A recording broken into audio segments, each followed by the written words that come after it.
Yep, there you go. All right, so this is for the BMAT instruction 1300.2 Bravo. So your suitability screen, medical assignment, and EFMP. So I will pull it up here. As you can see, this instruction is 72 pages long, right? However, comma, the very end of this instruction gives you a beautiful breakdown of everything you need to know. So, one thing, like I said earlier, is Blue Jacketeer does a really good job highlighting important things. It's great. If you want to read the 72-page instruction, I have it sitting here, right? Things you need to know for this instruction are going to follow in the following pages, right? So, of course, you know the instruction name. So, BMAT instruction 1300.2 Bravo. It was just recently updated not too long ago, so nothing really has changed. So let's see here. So these are some of the references that it goes off of when it comes to making sure we're following proper procedures for being medically fit for duty stations, and how to enroll our families into EFMP if needed, and then the guidelines needed to go with, EFMP. Let's see here.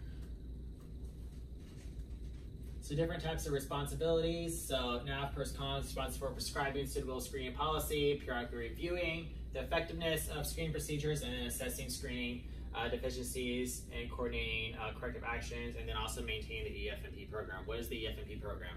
Exceptional Family Member Program. Boom. What's it for? Exceptional family members? Yeah. Beautiful. Yes. But what does that mean?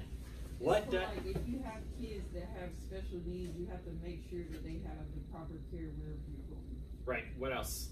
What else? Also for family members who have unique diseases and whatnot, so make sure that if you're going to a specific country, they have the means and resources for that medical care to address that issue. Yep. Right. Do you know how many categories of EFMP there are? Yeah.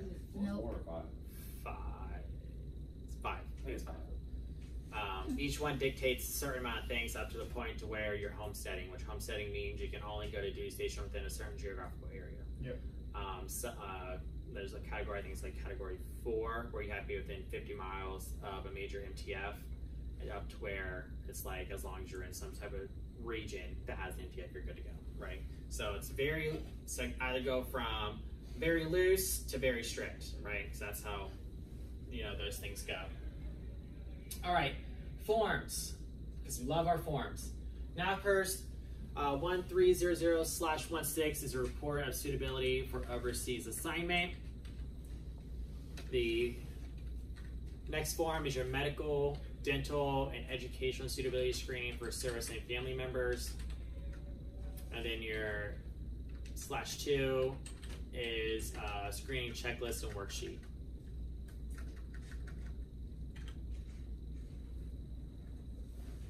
All right, so when we get our orders, we have 30 days to submit a suitability screen and 60 days to submit our family members' screens and information, right? So that's very important. So 30 days and 60 days. So if I got orders today, I got 30 days from today to submit all my documents and suitability screening, make sure it's in the system, or I could lose orders. There could be, other issues that could arise. So 30 and 60 days, right? So to make sure we understand that, we know that. Therefore, a hot moment, a giant hit list was being sent out for people who were not doing their suitability screenings, and it was like a whole disastrous moment. They're like, we don't understand why people are not getting these things done. Like, it's like clear as instruction. We have to do it clear by reference, not preference. All right. Let's see here. So, conducting a community review to include a review of physical fitness, performance, discipline, financial stability, and individuals and family member characteristics, family advocacy, and drug and alcohol issues. So this is part of the CO This is their responsibility. They need to make sure that we are good to go. Not only are we good to go, our family's good to go. Make sure we have no issues as active duty service members, and there's no issues lying with their family. So as much as we don't like to talk to, like, have the command involved in our issues, they kind of have to be, to make sure that we are, that what they are losing, the next command will have a problem with, essentially, right? Because at the end of the day, the gaining CO has to sign off on all this, saying, yep, we're good to go, we can take them. They have a 7 days to be like yes or no. Normally they say yes, unless it's like some wild circumstance that it would not be a surprise happens in the military, right? All right, so your CO is responsible just for ensuring we're good to go as sailors, and our family member is going to be able to receive the proper care they need if they are enrolled into the program. All right, let's see here. All right, so BMed is responsible for prescribing procedures for medical, dental, and educational suitability screening, monitoring the execution of these screening procedures. So they're the ones that send out these great notifications like, hey, your service member has not completed their suitability screening. It's been 35 days. What's going on? Determine the cause of and correcting medical, dental, and or educational screening deficiencies. Let's see. They maintain and provide and update key POC listing, which is also part of this lovely last couple pages of this document. All right, then of course there's more responsibilities because everybody has a responsibility and role to play with this. So Navy MTFs are responsible for conducting medical, dental, and educational screening. So the MTF is responsible for conducting it. BUBES is responsible for making sure it happens and runs the program for it. The CO is the official sign-off that's like, okay, we're good. They complete everything they needed. So MTF is responsible for making sure that you are able to receive and do everything you need for your suitability screenings and for enrollment into the EF&P program, right? They're also responsible for forwarding suitability inquiries to the gaining MTF and making sure that they are aware of any health conditions. Like I said, the CO of the gaining command has to accept us. They can't, if we just show up and they're like, well, we didn't know this, and it's like, well, you said yes. Not my problem. All right. Let's see. And of course, identifying family members who are eligible for enrollment in the EF&P program. All right. So there's a lovely process here. All right. So step one is receive our orders or our overseas orders, and then the command can conduct a command review and initiate medical, dental, and educational screening as supporting MTF immediately. So once you get your orders, you will be notified, hey, you gotta do a suitability screening for these orders. So that is your key to be like, cool, let's go. Not sit there and be like, I'm gonna do another day, because another day is gonna be like 45 days from now, and then you're gonna be in trouble, right? So, complete an AFPERS 1300/16 Part 1 provided. That's your check, which is Part 1 of the NADMED 1300/2, which is your checklist, and your DD Form 2801, which is your service member and family member for suitability screening information and documentation requirements. So there's the 2807 and 2808. Those are really important for when we also do any type of package for like special, like sea duty, for special operations. A lot of times you need a 2807 or 2808 for separating. This is pretty much a list of like, you check off all these issues that you say you have and you talk about it as your 2807, and then a 2808, the doctor is a doctor exam. So those are really important forms, so you know those show up all the time. Okay, and then transferring command and service member, there's a responsibilities for both, let's say for Walter Reed and for you. So that's your 30, 60 day timeline, right? So 30 days for you, 6 days for your family member, right? That's especially if you're going overseas, because that timeline needs to stay strict. All right. Step 2 is that's when the conduct MTF preliminary reviews to ensure information and documentation requirements are in place. So everything's good to go. We got our stuff signed off. We have no extra issues, no extra concerns. you know, they're looking at all of our paperwork, our 2807, our worksheet, the 2792 Tech 1 for any of our children who are up to age 22 or high school graduation. Let's see. And then it's pretty much just screening for everything, right? And then we're moving on to step 3, which is conduct medical, dental, educational screening. So they're reviewing all of our stuff some more, make sure everything's good to go. And as you see, there's multiple different step 3 processes here, which starts breaking down to like ensuring special things are in place for you at your gaining command for your family members, right? That's where the EFMP coordination side comes in to ensure that no matter where you're going, you know, accommodations can be made. With that, the EFME program also allows you to have, I don't say priority for certain orders, but it is annotated and put into place in your record that you can only go to certain places based off of your category. So for me, I am part of the EFMP program. So when I go to submit orders, I can only submit orders to certain places because of the category of my spouse. So that is already annotated in my record. So if there was an issue with any orders, I could call my EFMP coordinator and my detailer and be like, hey, I'm category whatever. According to the policy, I can only go to these places, and they will either create a billet or they will find a place for me to go, right? So that's kind of that, I don't want to say benefit of EFMP when it comes to order placing, but it's definitely beneficial when you have somebody part of the program. Because you don't want to say like, oh, I'm EFMP 4 or 5, and be like, well, the only place that we have available for you is like, I don't know, Diego Garcia. That's not suitable. That's not a thing. Like, you need to find me a different place to go because according to the program, I can't go there. I can't, so me personally, I cannot do overseas orders. So I have to stay within continental US, and because I'm an NEC, it makes it a little bit more difficult because we aren't at every command nation throughout the US. I can only go to certain places. So it's a thing. Yes, ma'am. So when you do, I used to do these screenings, but I don't know for sure if they can like say that somebody needs to be screened for overseas. Could the IDC or whoever doing the screening like decide that that person may need to be on EFMP, or do they have to? So typically somebody that is enrolled, or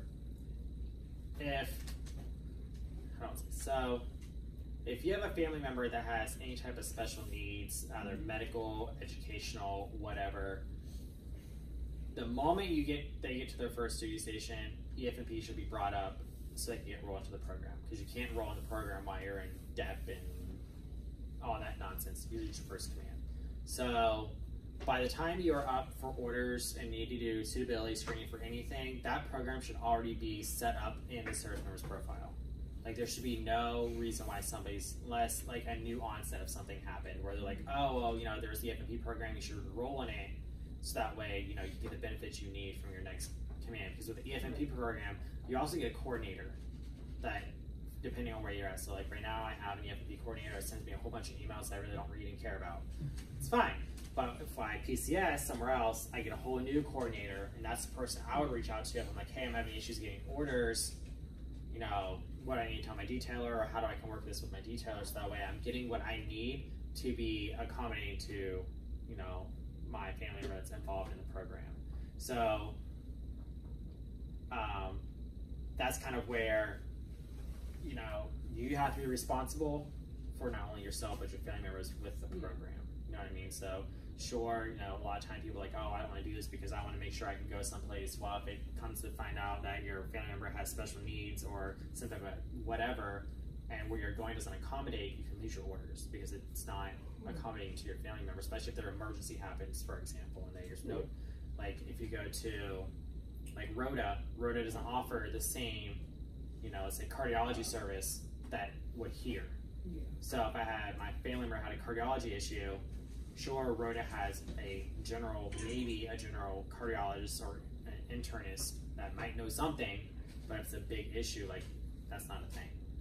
So it mainly relies on the service member to get their family member enrolled in the program. So for the service member, How would that work? So there is. Let's see what's in here.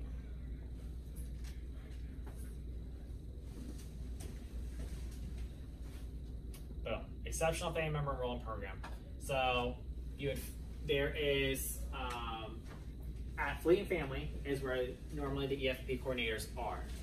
So you would go over there, you can ask to speak to the EFP coordinator, and they'll tell you to fill out these forms here, which is the DD form 2792 and a 2792 Tag 1. So this one is more the servant, like if your child has like educational needs where they have like an IEP, disability of some sort. So let's say it's for your spouse, you would fill out the 2792, and essentially what that is a really thick packet where you fill out your information, and then your family member, your spouse, would go see a doctor, and the doctor would fill out all this information talking about, you know, whatever health condition they have and certain medications, you know, whatever it may be, all goes in this package, and then you submit that package back to the EFP coordinator, and then from that information, they determine which category you would fall into, and then that gets attached to your military record. So like if you go on InFast and you go update that, there's actually an EFM category tab that shows, you know, what category you're enrolled in, and also, you know, if anybody ever questions like, oh, you're not enrolled, like you can pull up and be like, yes, I am. Like this is what it says based off the instruction. I can only go here. So, I mean, it's a very beneficial program to be honest with everybody. Like, I mean, granted, you know, it sucks that people have to get enrolled in it, but it's also good because it ensures that you're getting placed someplace that can take care of your spouse regardless of where you're at. So, yeah, it's good times. So scroll back up here to our where we were. So, yeah, this is that breakdown. 30-60 day timeline ends. Usually around step 6. Everybody's happy, kosher, things are taken care of. Transferring CO signs off, says best of luck. Hopefully things go well for you. So these are all the lovely forms that we talked about, right? So for the most part, I would say the 2807 is good to know.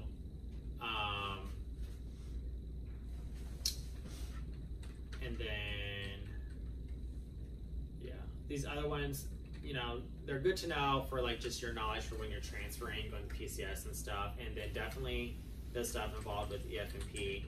I've seen these fall up on the exam. You know, what form is the enrollment? You know, what is the enrollment form for EFMP, or what is the instruction governing EFMP? So those are definitely beneficial things to know. And then this is just talking about the different requirements needed for yourself, your family member, so your spouse, and then your children. So what things need to be accomplished within that 30 to 60 day period. So R's are definitely required, N's are not. What's 1 and 2? I don't know. Let's look. 1 is required for required if routinely due for a transfer. 2 is required if indicated by a screening interview. R is required, N's not required. Recommended but not required. Okay. Yeah. So this is just another one of those good resources where it's like, oh, I need to do this, and this, on top of hopefully somebody guiding you through this process. Make sure it gets done appropriately and on time. And then all the lovely, like I said, the military loves their acronyms. So here's 3 pages of acronyms. So yeah, this is a 72-page document that you can look through, look for all the highlighted stuff and read through it, or you just come to the back of the instruction and it literally breaks it all down right here. Like I said, love it. Love easy things. Yeah, so essentially, instruction is what? What's their instruction? 1300.2 Bravo. All right, easy day. And that may be the only question you have on the whole test of 72 pages.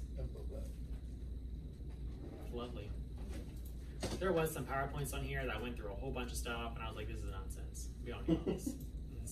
It's not beneficial to anybody. If you really want to read the instruction and something, so if you get put, you know, in a duty station where you aren't in charge of suitability screenings or work the EAP program, I definitely recommend reading through it so you know what you're talking about. But for the purpose of exams, instruction, 30, 60-day timeline, 2807, 2808. 2792 point, attachment one. Yep. Those fun And for things. the general forms is 6600/13 and 14. Correct. All right. Any questions about the suitability screening and EFMP? No. Kosher. All right.